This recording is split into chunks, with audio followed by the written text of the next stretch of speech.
crise política no Brasil está tomando aspectos institucionais. Por exemplo, o ministro do Supremo, que se reúne com políticos investigados pela polícia, que desqualifica o procurador-geral da República, a procuradora eleita, que ele se encontra fora da agenda com o presidente, é alvo de denúncias. Não podemos esquecer da Câmara dos Deputados, ou melhor, dos parlamentares que compõem a representação política do cidadão brasileiro e que mostraram sua cara no processo de abertura de impeachment de Dilma Rousseff e, recentemente, no sepultamento da denúncia contra Michel Temer. Sobre este assunto, nós vamos conversar com dois professores de Direito Constitucional, o professor Paulo Torelli e o professor Cláudio Preza Júnior. Boa noite, sejam bem-vindos. Há muito tempo a gente já vem falando, já há mais de ano, professores, sobre essa crise institucional, às vezes essa troca de farpas entre os poderes, a instituição, às vezes brigam e às vezes se juntam, em momentos até suspeitos. Vamos começar a entender o que está acontecendo com o Brasil, pelo que aconteceu ontem. A Comissão Especial da Câmara, que discute a reforma política, aprovou o Distritão. Tá? Com isso, partidos políticos perdem força. O que isso representa se for aprovado? Hoje mesmo eu vi um amigo meu que foi candidato a vereador em Porto Alegre, reclamando, dizendo que, na concepção dele, vai faltar oportunidade para aqueles que querem ingressar na política e não tiveram, que não fazem parte desse arranjo que nós temos aí há décadas. Vou começar, professor Torelli, depois professor Cláudio Preza. Bem, satisfação. Boa noite a ti, aos telespectadores, professor. Na realidade, esse é o debate que não foi feito na Constituinte em 1988. Ou seja, não se alterou o Estatuto do Poder, seja a forma de composição do Congresso Nacional, seja a própria forma de composição do Supremo Tribunal Federal, que manteve a estrutura, que na realidade não é uma corte constitucional, é na realidade a última instância do Poder Judiciário, com nomeações vitalícias, inclusive um contrassenso. Há não muito tempo atrás se fez uma emenda constitucional, a chamada PEC do pijama, para ampliar até o tempo de permanência dos ministros do Supremo. Então, dentro desse pacote tem uma novidade, sim, que é muito boa. Pela primeira vez está falando em mandato para ministro do Supremo, que é uma coisa que em toda a Europa já se adota há muito tempo. Na Alemanha, 11 anos, na Itália, 9 anos, na Espanha também, Portugal. Ou seja, não existe essa figura que é uma herança arcaica do Império, onde tem uma investidura vitalícia para o órgão que tem a palavra final para definir o que é constitucional, o que não é. A questão do voto distrital. O voto distrital ele tem virtudes e tem também problemas, vícios. Fatalmente, o voto distrital ele força o bipartidarismo e ele simplesmente despreza os votos da minoria. Como é que funciona isso? Imaginemos o centro de Porto Alegre eleger um deputado federal. Quem vai ser eleito? Aquele que obtiver a maioria dos votos. Os votos e isso pode ser uma maioria relativa. Imaginemos que tenha 4 partidos lançando 4 candidatos. Aquele que fizer a maioria relativa, ou seja, pode fazer 26% dos votos, será o representante do centro de Porto Alegre na Câmara dos Deputados. E esta é a consequência do voto distrital. Ele despreza os votos da minoria e, além do que, há uma tendência a forçar o bipartidarismo, que é como funciona na Inglaterra e como funciona nos Estados Unidos. Porque, dada essa circunstância em que vence aquele que faz a maioria, há uma tendência ao eleitor buscar aquele que tem mais chance de ser vitorioso e isso, obviamente, dá uma expressão para 2 grandes partidos. O caso dos Estados Unidos é um bom exemplo. Sim. Existe um pluripartidarismo, existem vários partidos que nós nem tomamos conhecimento, além do Partido Democrata e do Partido Republicano, porque o eleitor tendencialmente vai para essas 2 opções. Qual é o problema que eu coloco? Quer dizer, eu vejo um sinal de luz no final do túnel na questão do mandato do Supremo Tribunal Federal. Sim. Agora, no mais, é absolutamente ilegítima uma reforma política nesses moldes, nessas circunstâncias, no momento que o país está vivendo. Sim. É inaceitável que um Congresso que fez exatamente aquilo que, numa perfeita síntese, foi colocado por ti. O mesmo Congresso que disse que era inaceitável a maquiagem cambial das pedaladas fiscais ao ponto de destituir uma presidenta eleita por 54 milhões de brasileiros, ou seja, 300 deputados, algo mais, anularam 54 milhões. Esse mesmo Congresso, essa Câmara dos Deputados, no caso, disse que um crime com um recibo praticamente da presidência da República, com gravação, com mala de R$500 mil, não existia. Então, é nesta conjuntura que nós vamos completar a obra que ficou pendente da Constituinte de 88, que não foi uma Constituinte exclusiva, e pior ainda, está se revendo aquilo que foi a vontade soberana do povo brasileiro. Ou seja, nós somos um Estado social de direito. Saúde, educação, habitação, são questões sociais que são inerentes à existência do Estado para garantir a coesão social. Então, estão desconstituindo isso e agora querem fazer uma reforma que é justamente para concentrar o poder. E essa reforma, professor Cláudio Preza, eu me lembro de 2013, as pessoas na rua, né, clamando por reformas, especialmente a reforma política, não ouviram as ruas. Se ouviram mal. Né? Pelo menos é a impressão que eu tenho. Gostaria que o senhor complementasse em cima dessa análise e já coloca outra questão, né? A futura Procuradora-Geral da República se encontrou às escuras com o presidente Michel Temer durante a noite. Esse encontro não deveria estar na agenda ou agora eles foram ver novela? Essa aí não, o Guilherme também não alivia aqui comigo. A pergunta é do Guilherme, mas eu gostei, Guilherme. Foram assistir mais um capítulo da novela da Globo ou da Band, pode ser, a turca lá, Ezel, enfim. Está virando praxe, né, esses encontros às escuras. Uma coisa que o Paulo disse que é absolutamente verdadeiro e que todo cidadão brasileiro deveria prestar muita atenção é que a situação, em qualquer país sério do mundo, um presidente da República que se encontrou com um empresário que não é líder empresarial, não é presidente, mesmo que fosse da Fiesp, da Fiergues, à noite, no porão do Palácio, sem registro. Eu publiquei esses dias uma informação nas redes sociais, foi uma emissora alemã, a Deutsche Welle, que diz, um especialista alemão diz que por uma coisa muito menor, na Alemanha, um político ele estaria fora do certame. Então, eu repito e insisto, todos que me ouvem, o presidente Temer, se vivêssemos num país diferente, ele já deveria ter renunciado. Ele faria um favor à nação brasileira e deixado, então, que as instituições que prevêem cláusulas lá de transição para um novo regime, né? Para um novo regime, que eu quero dizer, para um novo candidato, enfim, que faça a transição e que o povo, então, resolva isso no próximo período eleitoral, ou ainda também que se debate que seria legítimo se houvesse, ouvisse as vozes das manifestações, talvez uma Assembleia Constituinte, para fazer uma nova Constituição, mas, enfim, uma coisa é certa, o presidente ele não possui legitimidade alguma. Este Congresso, de uma forma inacreditável que nós vimos, né, semana passada, ele endossou uma situação criminosa, e, portanto, ele não tem legitimidade, a meu ver, para fazer reforma política alguma. A reforma política que será feita por este Congresso é por interesses muito pouco republicanos. E se vai adotar o distritão, eu vejo falar em sistema distrital misto. Quando se fala de sistema distrital misto, é um sistema que foi feito na Alemanha em situações muito especiais no pós-guerra, lembrando o que aconteceu com o sistema proporcional alemão, que levou os nazistas ao poder, por isso que foi criado um sistema distrital misto, e que, se for adotado no Brasil, totalmente importado, alienígena, não vai aumentar a representatividade.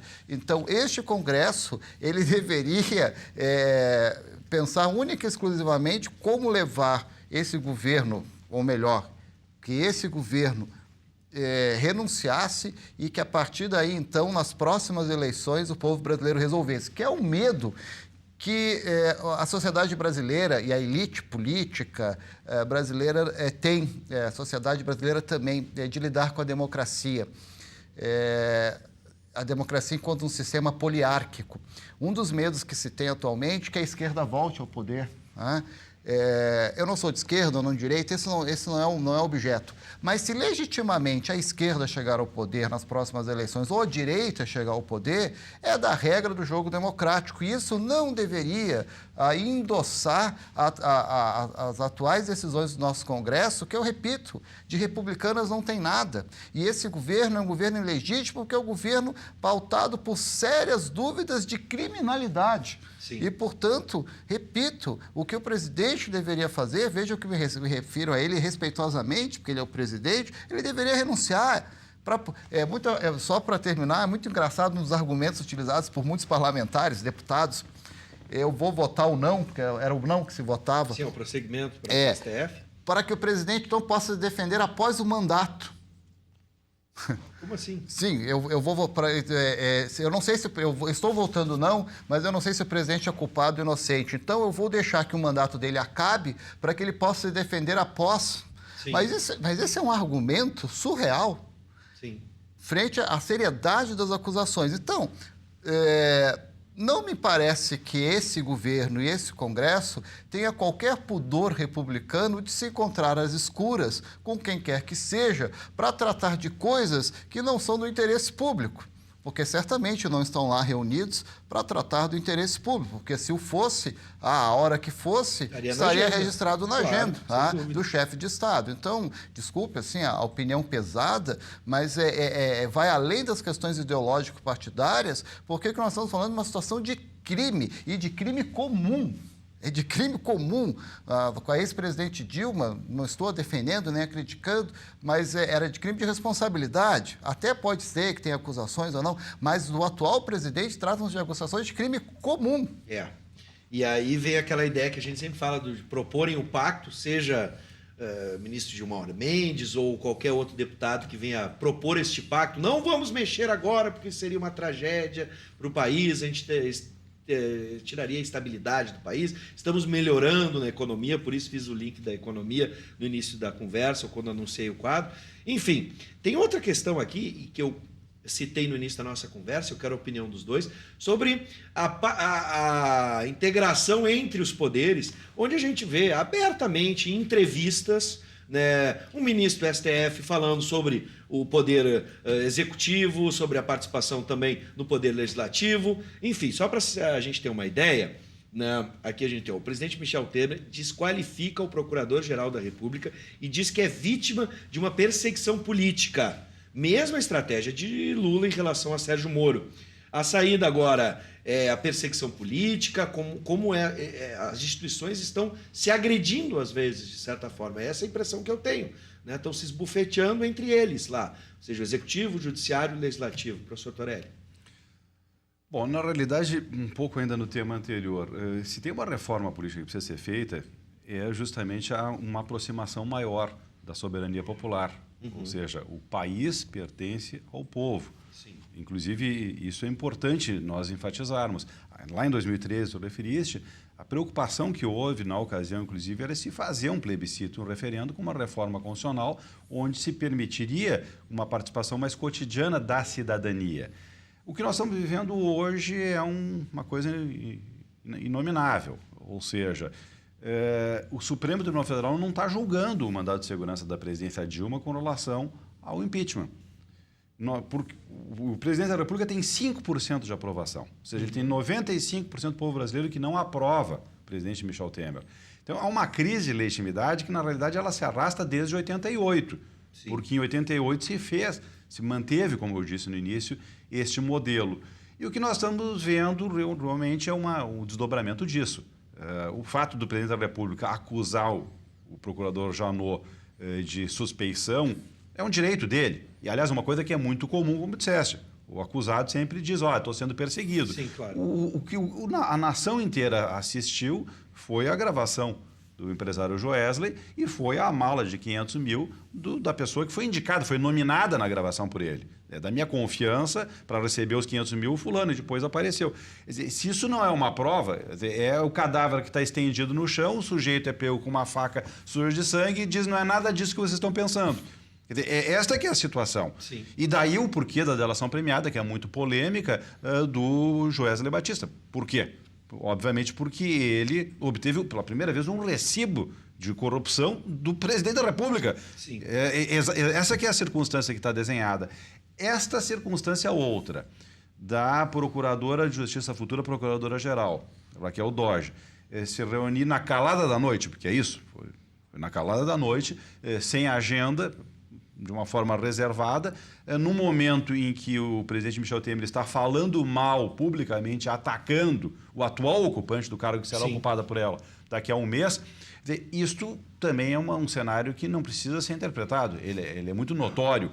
E a imprensa registrou isso, ela está lá prestando serviço a quem abrindou com o cargo de chefia do Ministério Público, quebrando uma tradição, correta ou não, que existia, que era de escolher o primeiro nome eleito pela corporação dos procuradores e integrantes do Ministério Público. Tudo isso que o senhor está relatando, professor Preza, sobre esse depoimento, várias situações que o professor levantou, parece que o Brasil realmente tem dono, não é o povo, eles fazem o que querem. E aí incluo mais essa, para a gente fechar, infelizmente o tempo está acabando, eu tinha tantas perguntas, né? Outra medida aprovada é a criação do Fundo Público para Financiamento das Campanhas, 3 bilhões, pouco mais de 3 bilhões e meio, seria uma resposta do mundo político à proibição do financiamento empresarial, decisão tomada pelo Supremo Tribunal em 2015, é mais um ralo para o dinheiro público, a gente está falando de 3 bilhões que agora vão para este fundo partidário.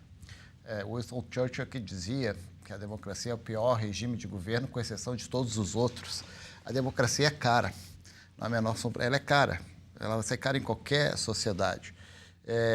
Sim, provavelmente é uma resposta.